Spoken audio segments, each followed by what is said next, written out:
Avatar 2, La Voix de l'eau, ou Avatar The Way of Water, you know.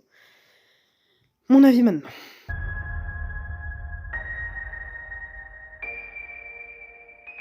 Ce film, j'ai surkiffé, j'ai surkiffé.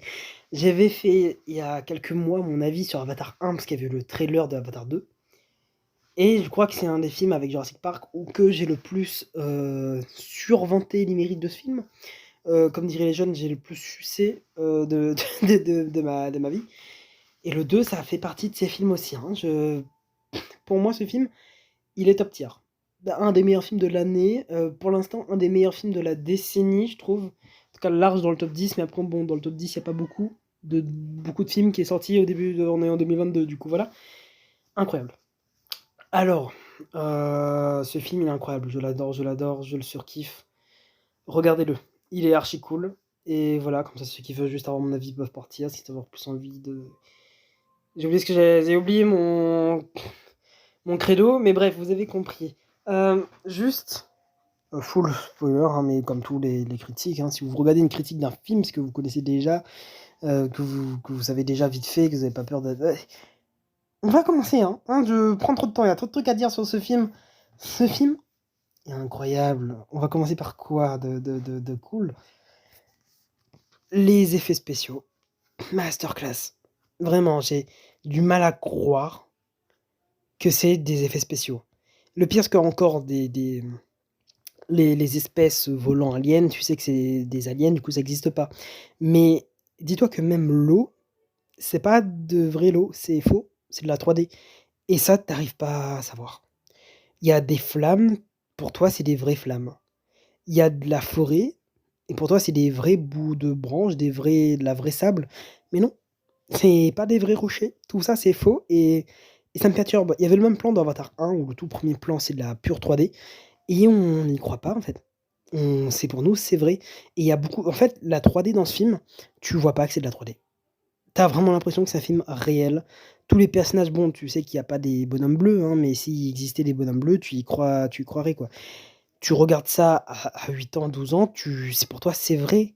Tout est réel dans ce film et à part des trucs trop farfelus, genre des robots archi développés, même ça, en fait, tu y crois, mais genre des aliens, si tu crois pas trop, tu sais que c'est de la 3D, mais c'est la 3D archi bien faite. Et il y a beaucoup de plans où je suis sûr que c'est de la 3D, mais que tout le monde est en mode: «C'est des vraies prises de vue» et je dis ça parce que la personne avec qui je suis parti croyait que, c'est vraiment des vrais endroits du monde qu'ils ont filmés et tout. Non, tout est en 3D, ils ont filmé dans une piscine et c'est ça qui est surprenant parce que c'est archi bien fait, c'est trop réaliste. C'est un stade vraiment élevé. Il y a des gens qui disent que oui, c'est au-dessus que Avatar 1. Bah, évidemment, c'est au-dessus, surtout au niveau de l'eau, de la gestuelle de l'eau et tout.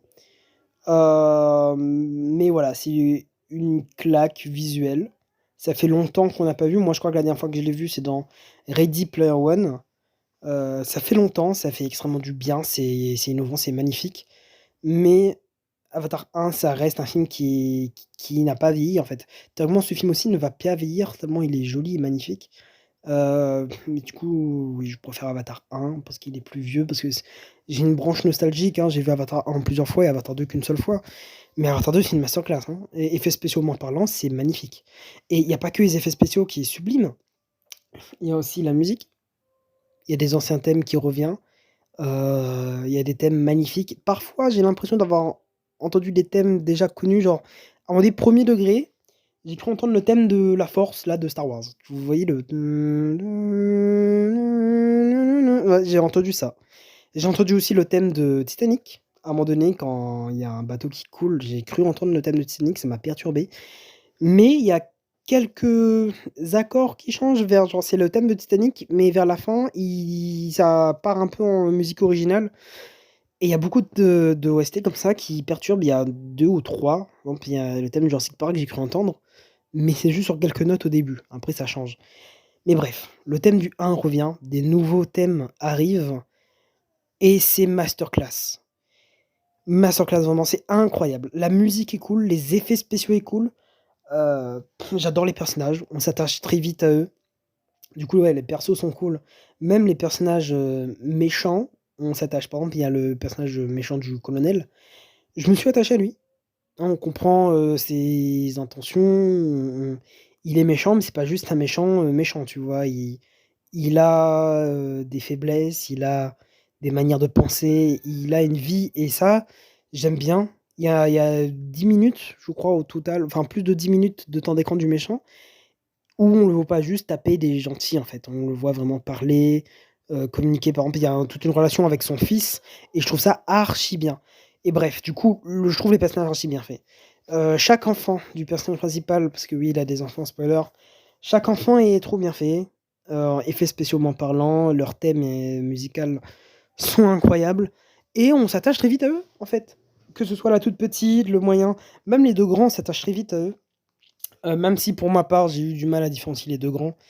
Vraiment gros problème pour moi, hein, mais c'est juste moi qui est bête, j'étais trop occupé à regarder les détails de l'eau sur les vêtements au lieu de regarder la tête des personnages et j'étais trop à fond dans l'histoire. Du coup, ouais, pour moi, c'est le seul problème. J'ai eu un peu de mal à différencier les personnages.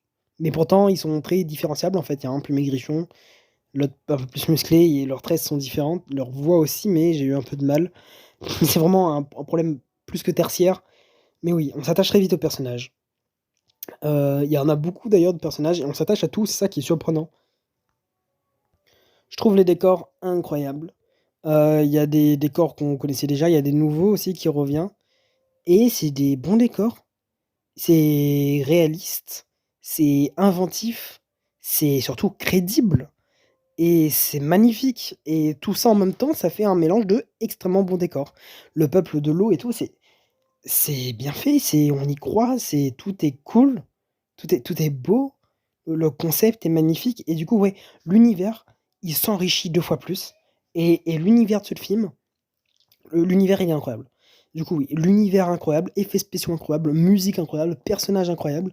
C'est que des trucs bons dans ce film et quoi d'autre? Quoi d'autre? Il y a tellement de trucs, cool. Les scènes de tension, je surkiffe, on s'attache, tellement vite au personnage que les scènes de tension, logique, tu es à fond dedans. Dès le début, il y a des scènes de tension, tu as pas envie qu'ils tuent des enfants, mais après c'est un peu logique, ça joue sur les cordes sensibles des enfants, tu vois? Mais ouais, c'est incroyable. Il y a des scènes de combat à la fin où tu sens la rage des personnages, tu sens les émotions, en fait. C'est des images de synthèse, mais tu sens les émotions et ça, je trouve beau. C'est archi bien fait et c'est incroyable. Pour moi, le seul problème, il y en a 2. Un, c'est pas vraiment un problème et un où c'est vraiment le seul problème que je peux reprocher au film. Le premier, c'est la durée. 3 heures de temps, c'est beaucoup. Après moi perso, j'ai pas vu 3 heures de temps passer, hein, j'ai juste vu 2h15 à la limite. Le film, se digère, très facilement, hein. Il est incroyable, je trouve. Du coup, oui, il y a la durée que je trouve un petit peu long, mais en vrai, je dis ça juste en termes de pratique parce qu'en vrai de vrai, tu vois pas le temps passer et après, le plus gros problème pour moi, c'est l'histoire. Il y a deux trois trucs que je ne comprends pas.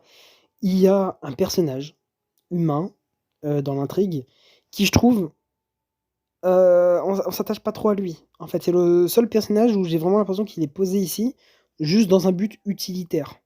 Hein, vraiment en mode, je vais t'aider à faire, ce truc et après je vais sauver tel personnage, c'est tout ce que je sers. Il y a pas de moment, tendre avec lui, pas de moment où tu t'attaches à lui, pas de développement de personnage, il reste le même. Il est juste pour un but utilitaire, s'il y avait pas lui, il y avait pas le film et j'aime pas. Il y a beaucoup de problèmes comme ça, notamment le fait qu'il y a un personnage qui, à la fin du film, sauve le méchant. On sait pas pourquoi et au début on voit qu'il déteste le méchant, à la fin il le sauve et on comprend toujours pas pourquoi en fait, parce qu'il a toujours une dent contre le méchant.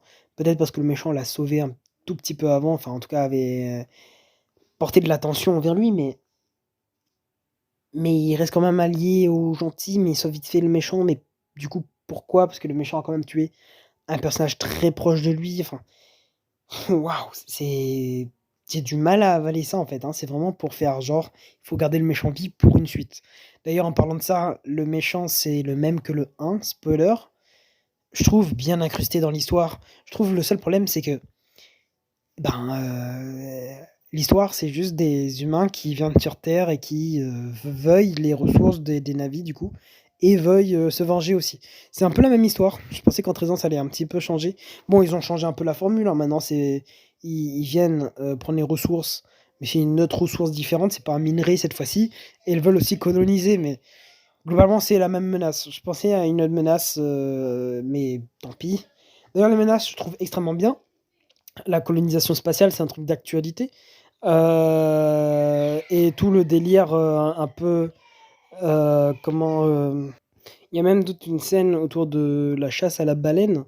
Bien sûr, c'est une baleine extraterrestre, mais il y a tout un délire comme ça où le parallèle avec le vrai monde est très réaliste et je trouve ça incroyable en fait. Que ce soit la colonisation spatiale, le manque de ressources, tuer des animaux, la chasse aux animaux rares juste pour un seul petit détail sur eux et les laisser crever. On ressent toute la haine et ça fait réfléchir sur le monde actuel et ça, je trouve, c'est important dans une histoire, voilà. C'est une bonne histoire qui fait réfléchir sur le monde actuel, qui est extrêmement bien fait, tout point, hein, effets spéciaux, visuels, le son, personnages et du coup, ouais, pour moi, c'est un des meilleurs films. Mais bref, oui, ce qu'il dit est important. Ça parle à un moment donné de racisme, et tout. Je vois pas quoi d'autre dire, en fait. Juste, il y a tout qui est bon dans ce film, globalement, à part un personnage qui, pour moi, est pas assez développé. Mais la plupart est archi bien développée. En fait, la quasi-totalité est bien développée et ça soulève beaucoup de questions et c'est archi beau, c'est bien foutu et vraiment incroyable, vraiment magnifique et quand tu regardes des films, qu'on fait un bilan de l'année 2022 avec des films genre Thor 4, ben, vraiment ça fait plaisir, hein, finalement de de voir ça, ça fait extrêmement plaisir et je crois que je vais arrêter la critique, hein, l'avis. Masterclass, top, film de 2022, incroyable. Est-ce qu'il surpasse le premier film? Pour moi, non. Pour moi, il égale au 1er film. Quoique, non, en fait, il peut être un peu plus au-dessus puisqu'il parle vraiment de trucs que ça me touche un peu plus pour moi. Je pense notamment à la maltraitance animale, oui, clairement. Mais bref, tout ça pour dire que, à part le fait que j'aime pas différencier 2 personnages, hein, et le fait qu'il y ait un personnage que je trouve un peu trop utilitaire et pas assez, vivant, je trouve que le film est incroyable. Tout est bien dans ce film, techniquement parlant, visuellement parlant, textuellement parlant, tout est bon dans ce film et oui, je vous l'encourage à le voir si c'est pas déjà fait. Hem, Masterclass. Juste masterclass, je suis très content de l'avoir vu en 3D, fou, c'est fou. J'adore ce film. Masterclass. Je suis content de mon achat de places de cinéma. Ce qui n'était pas le cas pour, des films comme, Thor 4, par exemple. Bon, moi je vous dis abonnez-vous, lâchez un like, c'était mon avis sur Avatar 2, La Voix de l'eau. Alors au revoir.